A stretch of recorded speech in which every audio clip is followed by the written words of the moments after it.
कोलकाता कांड में सीबीआई ने सोमवार को आरजीकर मेडिकल कॉलेज और अस्पताल के पूर्व प्रिंसिपल संदीप घोष को गिरफ्तार कर लिया है।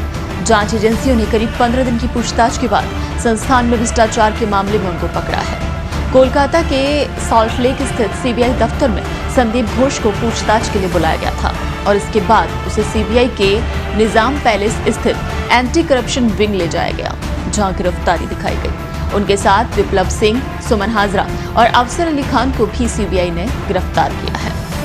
आरजीकर मेडिकल कॉलेज और अस्पताल के पूर्व उपाधीक्षक डॉक्टर अख्तर अली ने संदीप घोष के प्रिंसिपल रहने के दौरान संस्थान में कई मामलों में वित्तीय अनियमितताओं की शिकायतें दर्ज कराई थी। इसमें अस्पताल में लावारिस शवों की तस्करी, बायोमेडिकल कचरे के निपटान में भ्रष्टाचार, निर्माण निविदाओं में भाई भतीजावाद जैसे आरोप लगाए गए थे। इसकी जांच पहले कोलकाता पुलिस कर रही थी, लेकिन हाईकोर्ट के आदेश में जांच सीबीआई को सौंप दी गई। 19 अगस्त को संदीप घोष के खिलाफ कोलकाता पुलिस ने आईपीसी की धारा 120B, 420 और भ्रष्टाचार निवारण अधिनियम 1988 की धारा 7 के तहत केस दर्ज किया। इसके बाद कोलकाता हाईकोर्ट के आदेश के बाद 24 अगस्त को सीबीआई ने इसकी जांच अपने हाथ में ले ली थी। उपरोक्त धाराओं के तहत ही उनको गिरफ्तार किया गया है। करप्शन के इस केस में मां तारा ट्रेडर्स, मध्य जोरेहाट, वानीपुर हावड़ा, ईशान कैफे, बेलगचिया और खामा लोहा भी आरोपी हैं।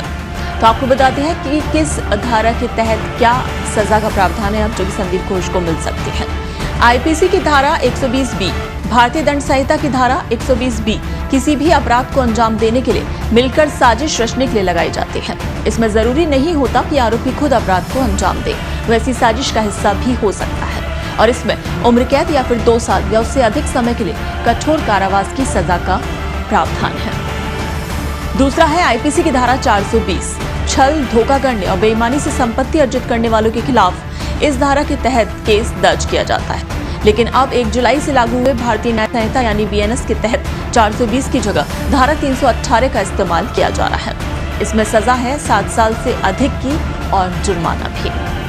वहीं भ्रष्टाचार निवारण अधिनियम 1988 की धारा 7 के तहत सरकारी अधिकारी और कर्मचारी के द्वारा अपने पदीय कार्य के संबंध में वैध पारिश्रमिक से अलग धन अर्जित करने पर इस धारा के तहत केस दर्ज किया जाता है और इसमें सजा का प्रावधान है 6 महीने से लेकर अधिकतम 5 साल कारावास की सजा और जुर्माना। तो आरजीकर मेडिकल कॉलेज और अस्पताल के पूर्व प्रिंसिपल संदीप घोष से सीबीआई 150 घंटे से अधिक समय तक पूछताछ कर चुकी है। 9 अगस्त की सुबह एक पोस्ट ग्रेजुएट ट्रेनी डॉक्टर के रेप और हत्या की जांच के सिलसिले में भी उनसे पूछताछ की गई। सीबीआई इस केस से जुड़े तमाम सच जानने के लिए संदीप का 2 बार पॉलीग्राफ टेस्ट भी कर चुकी है। पहली बार टेस्ट के दौरान संदीप ने सीबीआई के सवालों का संतोषजनक जवाब नहीं दिया था। इससे पहले इस केस में केवल एक ही गिरफ्तारी हो सकी थी, जो कि मुख्य आरोपी संजय रॉय की थी, जो फिलहाल न्यायिक हिरासत में है और अब इस केस में दूसरी बड़ी गिरफ्तारी संदीप घोष की हुई है। आरजीकर मेडिकल कॉलेज के पूर्व उपाधीक्षक अख्तर अली ने कहा था कि संदीप घोष के कार्यकाल के दौरान संस्था के कामकाज में कई वित्तीय अनियमितताएं हुई। वो कई अनैतिक गतिविधियों और भ्रष्टाचार में शामिल थे।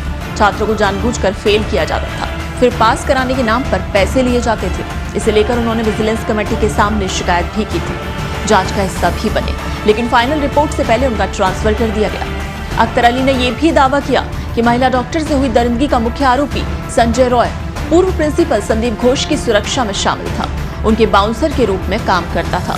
इस तरह संजय और संदीप के बीच सीधे लिंक होने के आरोप लगने से ये पूरा केस गहरा गया है। अख्तर अली ने कहा था कि इस दरिंदगी के बाद जब मैंने आरोपी संजय रॉय की तस्वीर देखी तो याद आया कि ये शख्स संदीप घोष के 4 बाउंसरों में शामिल था। जब मैं वहां कार्यरत था तब सेमिनार रूम या नर्सिंग स्टाफ के पास रात में किसी को भी जाने की इजाजत नहीं होती थी। हर पॉइंट पर सुरक्षा होती थी, सीसीटीवी कैमरे लगे थे, लेकिन रात में एक वॉलंटियर कमरे में घुस जाता है और इतनी बड़ी घटना हो जाती है। ये समझ से परे है, ये एक बड़ी साजिश हो सकती है।